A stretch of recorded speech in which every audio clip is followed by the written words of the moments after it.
오늘은 사도행전 12장에 나오는 사도 베드로가 투옥됐다가 하나님의 도우심으로 이렇게 탈출되고 그 이후에 좀 모습을 좀 보면서 은혜를 좀 나눠보려고 합니다. 먼저 간략하게 12장 말씀을 좀 요약해서 말씀을 좀 드려보려고 합니다. 사도행전 12장의 시작은 어떻게 되냐면 당시에 유대를 다스리고 있던 그 로마가 세운 분봉왕 헤롯이 있죠.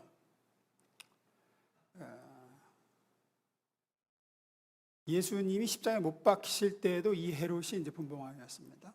이 헤롯이 유대 지도자들의 환심을 좀 사보려고 사도 야고보를, 세베대 아들이죠, 요한의 형제 야고보를 잡아다가 처형하는 장면으로 시작이 됩니다. 12장이 칼로 처형합니다.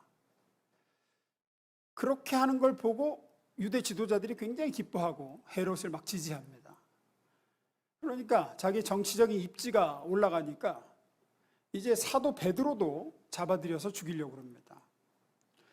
체포해가지고 죽이려고 하다 보니까 명절 기간이에요. 명절 기간에 사형을 집행하는 것을 유대인들이 별로 안 좋아하니까 처형을 미룹니다. 그래서 6월절 끝나고 사형 집행하기로 하고 가둬두기만 해요. 근데 처형하기로 한 날, 그러니까 명절 끝나기 바로 전날 하나님은 천사를 보내셔서 베드로를 극적으로 감옥에서 탈출하게 하십니다. 그게 이제 이 장면이에요. 보겠습니다. 12장 6절부터 제가 읽습니다. 헤롯이 베드로를 끌어내려던 전날 밤이었다. 베드로는 2개의 쇠사슬에 매여 2 군인 틈에서 자고 있었고 문 앞에는 경비병들이 지키고 있었다. 그런데 갑자기 주님의 천사가 나타나고 감방안이 환해졌다. 천사가 베드로의 옆구리를 쳐서 깨우며 어서 일어나거라 하고 말하였다. 그러자 쇠사슬이 그의 손목에서 떨어져 나갔다. 그 다음 절 읽습니다. 시작.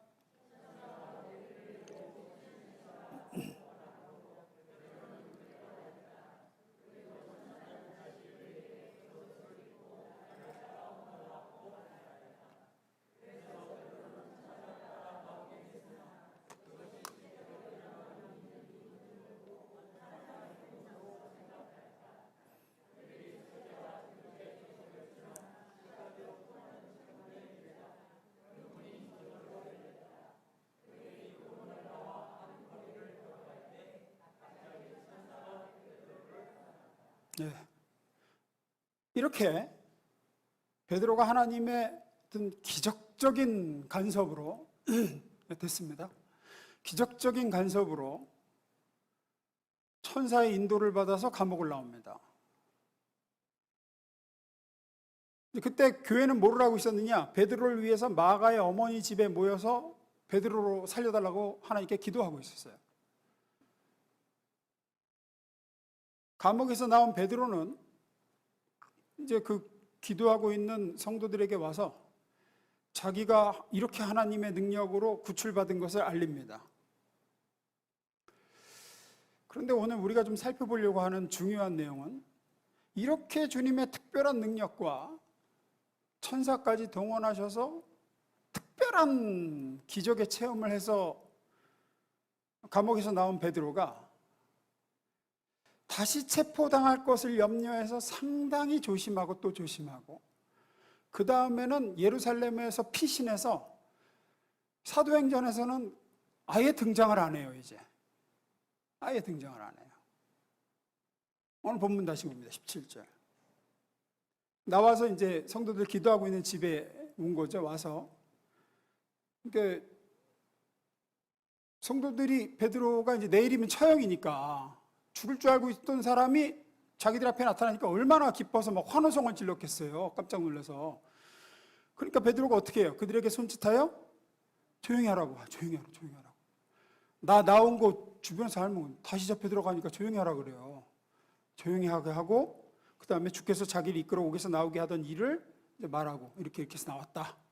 천사가 나타나서 이거 다 풀리고 문도 막 저절로 열리고 나 꿈꾸는 건 줄 알아. 환상인 줄 알았는데 실제로 나왔다. 그 다음에 뭐라 그래요? 야고보와 형제들에게, 당시에 예루살렘 교회 지도자들에게 가서 말하라는 거죠. 자기가 가서 말하면 될 텐데 갔다가 또 붙잡힐 수도 있으니까 본인은 직접 가지 않고 가서 전하라고만 하고 예루살렘을 떠납니다. 어디론가 떠나서 잠적해버립니다. 그리고는 사도행전 끝날 때까지 베드로의 사역이 거의 이제 안 나타나요. 등장을 안 해요. 이게 우리가 좀 주목해 봐야 될 부분입니다.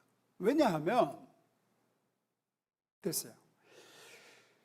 베드로가 죽음이 두려워서 이러는 게 아닌 것 같기 때문이에요. 그걸 어떻게 아느냐? 그가 감옥에 갇혀서 이제 내일이면 사형 집행이에요. 감옥에 갇혀 있을 때에 그가 얼마나 신앙이 담대했는지 성경을 보면 알 수 있어요. 감옥에 갇혀 있을 때 모습입니다. 6절 7절. 드디어 헤롯이 그를 끌어내어 처형할 때가 다가왔다. 띄워주세요. 네. 드디어 헤롯이 그를 끌어내어 처형할 때가 다가왔다. 내일이면 형 집행이에요. 그날 밤 베드로는 양쪽에 한 명씩 두 병사 틈에 쇠사슬로 묶여 있으면서도 어떻대요? 아기처럼 잘 잤다. 메시지 성역이 참 재밌죠? 아기처럼 잘 잤대요. 문에는 경비병들이 감시하고 있었다. 헤롯은 빈틈을 보이지 않았다. 왜? 혹여 누가 와서 베드로를 탈옥시킬까 봐. 넘기지 마세요. 어디에요 지금? 제대로 띄운 거 맞아요? 네. 갑자기 한 천사가 베드로 곁에 나타나고 감옥에 빛이 가득했다. 천사가 베드로를 흔들어 깨웠다.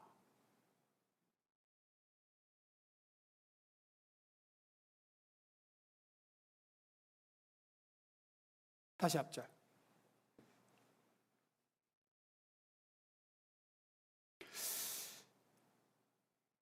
자기를 지키는 두 군사 틈에 누워서, 그러니까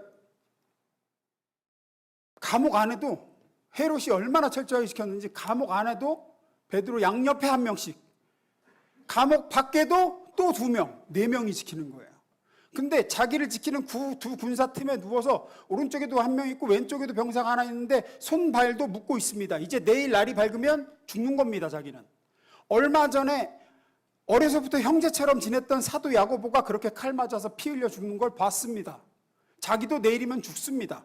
그런 틈바구니와 절대절명의 순간에도 천사가 나타났을 때도 알아보지 못할 만큼 흔들어 깨워야 일어나요. 흔들어 깨워야. 우리 성경에는 옆구리를 쳐서 깨웠다고 돼 있어요. 일어나라고. 왜? 그만큼 깊이 잠들었습니다. 이게 신앙적으로 보면 보통 담대한 게 아니죠. 죽으면 죽으리라 하는 신앙으로 측면으로 봐도 담대한 것이고 하나님이 어떻게든 해주실 것이다 하는 그런 측면으로 봐도 어쨌든 대단한 믿음이에요. 이렇게 됐습니다. 죽음을 앞두고도 조금도 두려워하지 않던 베드로가 정작 하나님의 기적을 체험하고 그분의 능력으로 죽음의 문턱에서 살아 돌아와서는 오히려 대단히 몸을 사리는 거예요. 조용히 하라, 조용히. 누가 나 나온 거 하면은 나 다시 앞에 들어가니까 조용히. 그러고는 잠적해서 안 나타나요. 이제 예루살렘 떠나버려요. 보통의 경우 만일 이런 신비한 기적과 하나님의 간섭 속에서 위기에서 하나님이 나를 빼내주셨어요. 하나님이 나를 이런 죽음의 문턱에서 건져주셨어요. 천사를 동원해서 나를 구원해내셨어요. 그러면은 보통 더 담대해질까요? 소심해질까요? 담대해지는 게 정상이죠. 소심했고 유약했던 사람도 없던 담대함도 생기는 게 정상이죠. 그러나 베드로는 본래 담대했습니다. 내일 처형하기 전날도 그냥 믿음으로 쿠럭쿠럭 자던 사람이었는데, 그런데 여기 베드로는 순교를 앞두고는 쿨쿨 자던 담대하던 사람이 오히려 하나님의 능력을 체험해서 거기서 나오고 이런 기적을 맛본 사람이 그 다음에는 주위 사람들이 알까 두려우니 조용히 하라고. 나는 위험하니까 내가 가서 직접은 못 전달하 했으니까 당신들이 가서 내가 어떻게 나왔는지 전달해 주라고 하고 자기는 잠적해서 그 이후로는 나타나질 않아요. 우리가 이걸 어떻게 해석해야 될까? 크게 두 가지를 좀 볼 수 있을 것 같습니다. 첫 번째 읽어봅니다. 시작.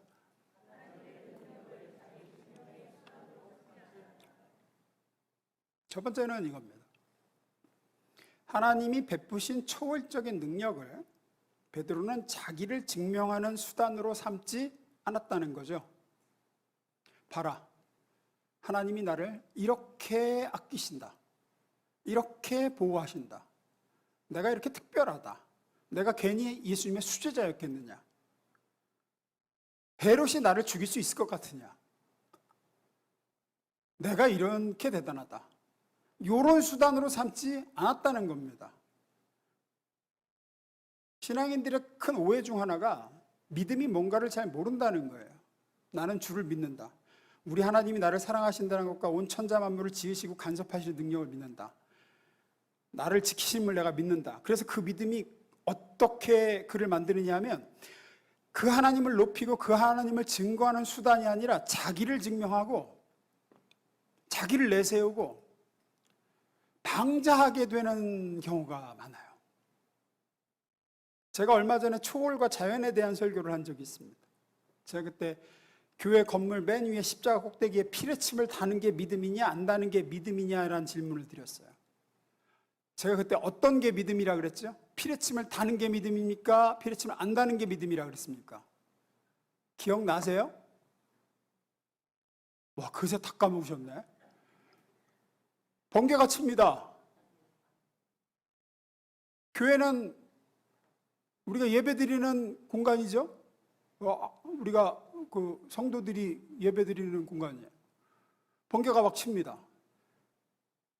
여기는 하나님의 집이니까 하나님이 지키실 테니까 피레침 안 달아도 된다. 그리고 안 다는 게 믿음입니까?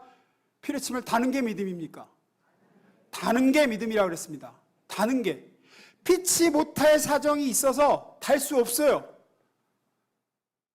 피치 못할 사정으로 달아야 되는데 못 달았어. 그런데 번개가 막 쳐. 그때는 하나님의 보호하심을 구하는 게 믿음이죠.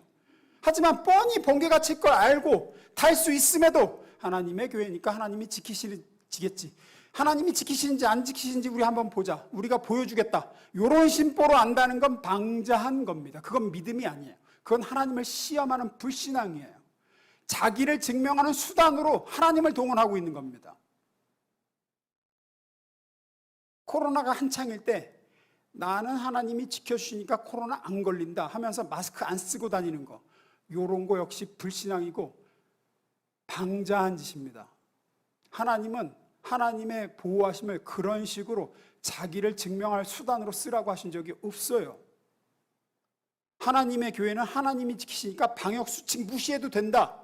안 됩니다. 하나님의 보호하심의 약속은 그렇게 쓰라고 주신 게 아니에요. 우리 자신을 증명하고 내세우라고 주신 게 아니라고요. 그때 그런 교회들이 있었습니다. 신앙이 뭔지를 제대로 모르는 거예요. 베드로는 그것을 아는 사람이었습니다. 베드로는 자신에게 아직 그리스도의 증인으로서의 사명이 남아있기 때문에 주님께서 이런 특별한 조치를 취하셔서 자신을 감옥에 나오게 하신 거지, 그거를 내세우고 자랑하고 떠들라고 하신 게 아닌 거를 아는 사람이에요. 내가 얼마나 특별한 사람인지, 나를 둘러싸고 있는 하나님의 보호막이 얼마나 두꺼운지 봐라. 그걸 조금이라도 보여주고 과시하고 그걸 통해서 자기가 얼마나 위대한 사도인지를 증명하려고 들지 않았습니다. 그러라고 꺼내주신 게 아님을 알았기 때문에 그는 방자해지지 않았습니다. 우리가 꼭 알아야 되는 것은 하나님의 하나님 되시는 능력과 권세와 신비한 간섭은 우리 하나님의 자녀들을 세상에서 보호하시며 우리를 완성하시며 우리를 유익하게 하시며 우리가 우리의 사명을 감당하는 데 지장이 없도록 하시기 위해서라면 얼마든지 우리에게 베푸십니다. 하나님의 능력을. 이 땅에서 우리가 우리의 사명을 이룰 수 있도록 우리를 보호하시고 지키시고 돌보세요. 우리의 걸음을 인도하십니다. 신비한 능력을 베푸실 때도 있고 체험케 하세요. 하지만 우리가 그것으로 우리를 드러내거나 과시하거나 하나님이 정말 나를 사랑하시나 지키시는지를 테스트해 볼 요량으로 꺼내드는 것을 하나님은 결단코 기뻐하지 않으십니다. 마태복음 4장에서 예수님께서 이 문제를 결론짓는 하나의 예를 잘 보여주시죠. 예수님께서 공생애를 시작하시기 전에 마귀에게 세 가지 시험을 받으시는데 두 번째 시험이 그런 종류의 시험이죠. 보겠습니다. 마태복음 4장 5절에서 7절입니다. 이에 마귀가 예수를 거룩한 성으로 데려다가 성전 꼭대기에 세우고 이르되 네가 만일 하나님의 아들이거든 뛰어내리라. 기록되었으되 그가 너를 위하여 그의 사자들을 명하시리니 그들이 손으로 너를 받들어 발이 돌에 부딪히지 않게 하리로다 하였느니라. 예수께서 이르시되 또 기록되었으되 뭐라 그러세요? 주 너의 하나님을 시험하지 말라 하였느니라. 이것이 바로 우리가 알아야 되는 결론입니다. 주님께서 이 땅에 오셔서 하시려는 일이 뭡니까? 영혼 구원을 위해서 구속의 사역을 하셔야 됩니다. 그걸 위해서 이 땅에 오셨죠. 근데 지금 마귀는 뭘로 시험합니까? 너를 증명하라는 거죠. 네가 하나님의 아들로서 하나님이 너를 지지해 주시고 너를 지키시고 보호하시는지 너를 증명해봐라. 어떻게? 뛰어내려 여기서. 그러면은 하나님이 너를 받나 안 받나 그걸로 너 자신을 한번 증명해봐라. 그러죠. 주님의 대답이 뭡니까? 나는 너한테 하나님이 나를 어떻게 보호할 것인가를 증명하기 위해서 지금 이 땅에 와 있는 게 아니다. 나는 하나님이 사랑하는 영혼들을 구원하기 위해서 십자가를 지러 온 것이지 이거 하라고 온 것이 아니다. 하나님은 그런 식으로 하나님을 시험하는 데 쓰라고 지키심과 보호하심의 약속을 주신 적이 없다.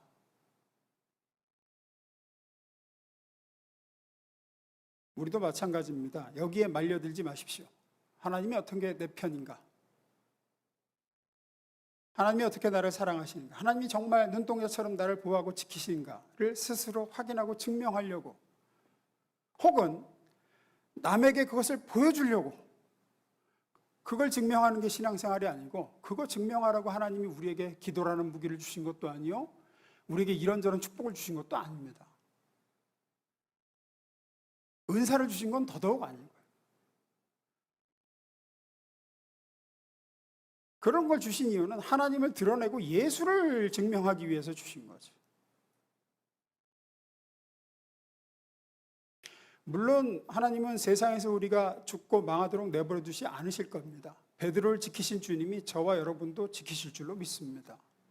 중요한 것은 우리에게 베푸시는 모든 능력과 우리가 체험하는 모든 기적과 우리가 받은 모든 축복은 나를 드러내고 나를 증명하기 위함이 아니라 예수 생명과 은혜가 증거되기 위함이라는 것입니다. 이것을 잘못 오해하지 마십시오. 이걸 잘못 오해하면 자칫 방자히 행하게 되고 엉뚱한 데에 사용하게 됩니다. 잘 분별하셔서 참된 믿음의 성도들 되시길 주임으로 축원합니다. 두 번째입니다. 읽어보겠습니다. 시작.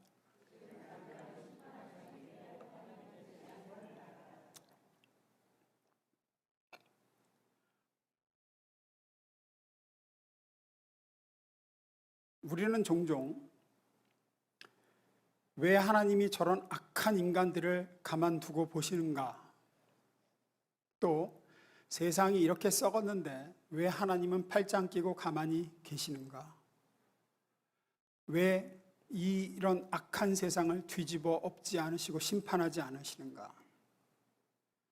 왜 사랑하는 자녀들에게 저렇게 환난과 고통과 핍박당하는 저런 세상 속에서 저들을 그냥 내버려 두시는가?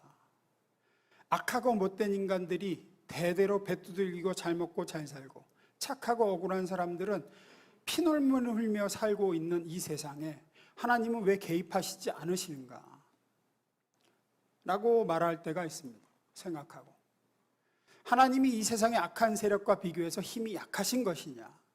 아니면 관심이 없으신 것이냐? 둘 다 아닙니다.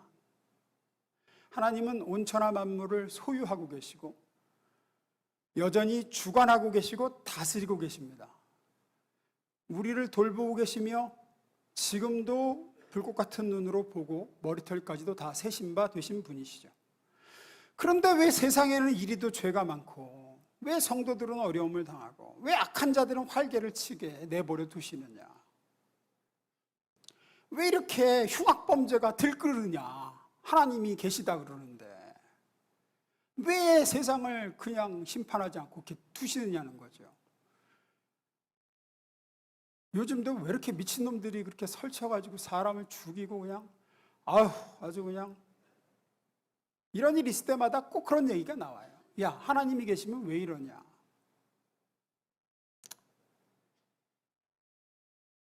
결론부터 말씀드리면 첫째는 그런 환란이 우리에게 유익한 측면이 있기 때문에 그렇습니다. 우리로 하여금 하나님을 더욱 의지하게 만들고 악에서부터 지켜주십사 깨어 기도하게 만드는 측면이 있고 우리 손으로 도울 수 있는 자를 돕게 하며 고칠 수 있는 것을 고치게 하며 배울 수 있는 것들을 배우게 하는 측면이 있습니다. 이거는 나중에 따로 다루도록 하겠습니다. 오늘 초점은 두 번째인데 또 다른 하나는 하나님이 아직 참고 계신 겁니다. 하나님께서 이 세상의 악과 죄를 지금 당장 뜯어 고치시지 않고 인내하시며 참고 계시고 심판과 멸망을 유예하고 계시다는 겁니다. 하나님께서 만약 이 세상의 악과 죄를 지금 당장 뜯어 고치신다고 하면 필연적으로 하나님은 심판과 종말을 행하셔야 됩니다. 그래야 세상이 바로잡힙니다. 그래야 세상에 새하늘과 새 땅이 임하는 거고 우리가 가슴을 치며 한탄하는 모든 것들이 바로잡힙니다. 일부만 고칠 수 없습니다. 다 고쳐야 됩니다. 뒤집어 엎으셔야 돼요. 그러면 필연적으로 여러분이 사랑하는 사람들 중 아직 그리스도 예수를 만나지 못한 가족, 부모, 형제, 자녀, 형제, 자매, 친구, 이웃들도 필연적으로 다 심판하셔야 되고 영원히 멸망시키셔야 합니다. 그래서 하나님은 하나님의 자비하심과 긍휼하심으로 지금 참고 계신 겁니다. 아직은 심판을 유보하시며 기회를 주고 계시며 이 악한 세상과 그 시스템을 인내하고 계신 거라고요. 베드로가 그것을 깨우친 것입니다. 베드로가 감옥에서 천사로 말미암아 조용히 기적적인 구출을 하게 하신 걸 봅니다. 하나님은 헤롯을 죽이신 것도 아니고 유대의 지도자들을 멸하신 것도 아니고 조용히 천사를 보내서 베드로만 나오게 하십니다. 그때 베드로는 깨닫습니다. 아직은 이 세상의 기존 질서를, 아직은 헤롯과 유대자들이 다스리고 있는 이스라엘과 더 크게는 로마와 전 세계의 역사를, 비록 그것이 악하고 죄 많고 그리스도를 대적하고 있어도 당장은 심판하실 마음이 없으신 거구나. 아직은 그리스도께서 오셔서 세상의 종말을 고하고 이 세상을 심판하고 멸하실 마음이 없으시구나. 하나님은 인내하시길 원하시는구나. 조금 더 이들에게 기회와 회개할 시간을 주기를 원하시는구나 라는 것을 깨닫고 알아들은 것입니다. 그래서 베드로 자신 역시 조용히 도피하여 숨어 지내기로 합니다. 베드로 쪽에서 지금 보자면 왜 천사를 보내서 자기만 감옥에서 구출해 내셨느냐? 왜 저 악한 헤롯을 하나님은 가만두시느냐? 왜 예수를 십자가에 못 박은 저 유대 지도자들을 하나님은 아직도 두고 보시느냐 하면 아직은 이 세상 권세를 깨트리고 예수님이 재림 나팔 소리와 함께 오셔서 모든 죄와 사망과 악한 것과 예수를 반대하는 세력을 아직은 불못에 던지지 않겠다는 뜻이다로 알아들은 겁니다.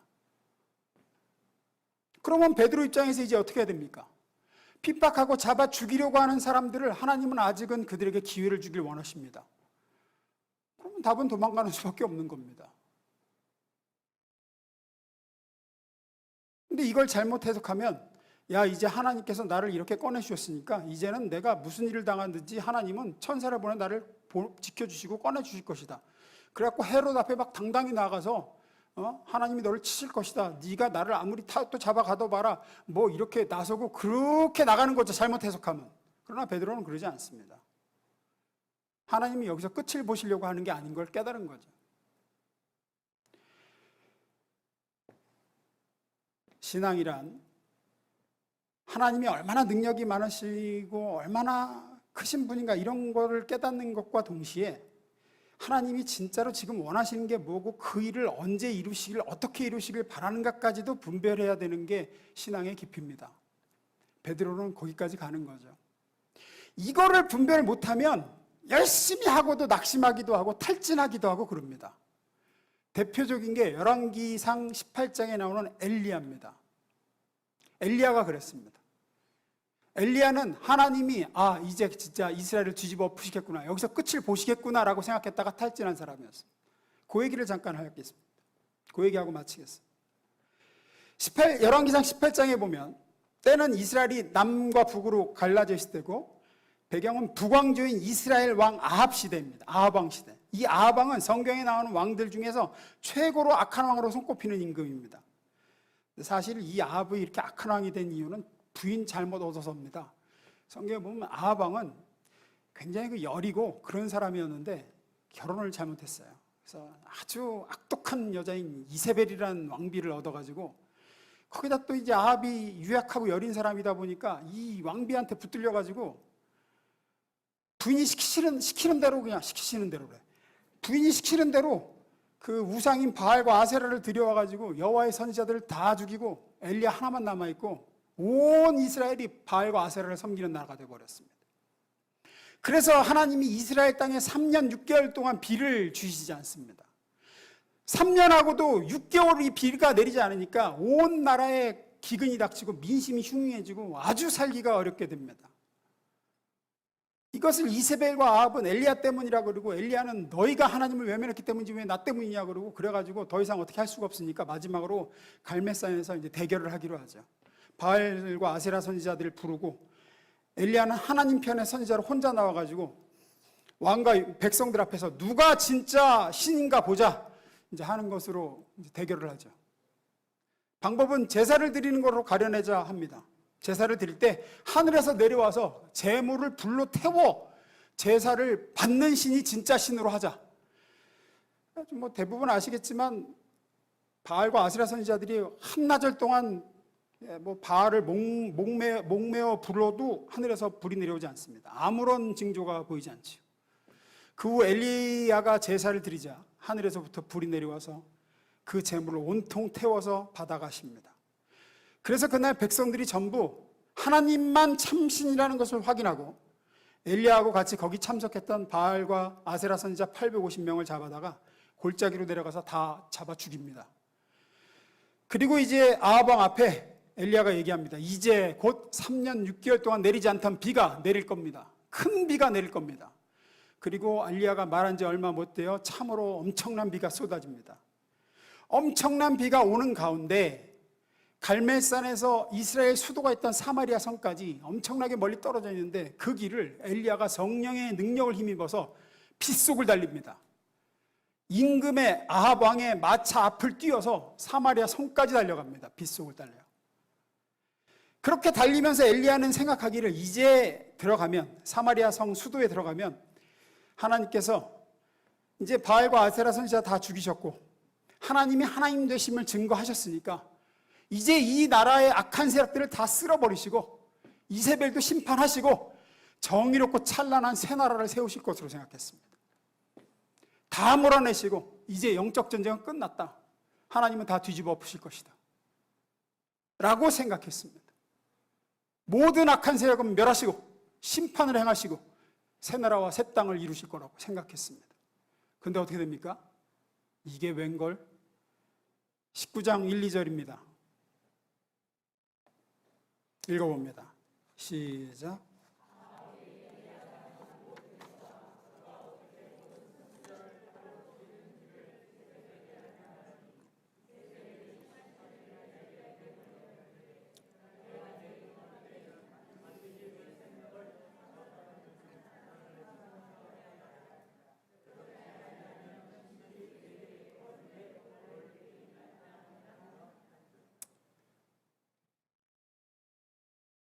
엘리야가 얼마나 놀래고 낙심했느냐 하면 이제 하나님이 하나님 되심을 나타내셨고 온 백성이 그걸 봤으니까 이제 자신 앞에 거칠 것이 없다고 생각을 했는데 가보니 이스벨이 아직도 살기가 등등하고 여전히 악한 세력들이 이스라엘을 꽉 잡고 있습니다.